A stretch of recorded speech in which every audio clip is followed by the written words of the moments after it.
রাজুদার সেই স্পেশাল পরোটা অনেকক্ষণ লাইনে দাঁড়িয়ে থাকার পর অ্যাটলিস্ট পেয়েছি।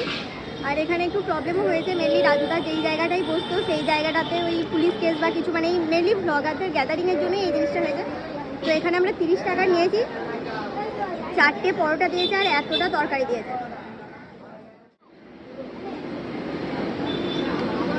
পরোটা কিন্তু সত্যি ভীষণ নরম আছে, এখনো পর্যন্ত খেয়ে দেখিনি তাই টেস্ট বলতে পারছি না, তবে পরোটা যথেষ্ট নরম।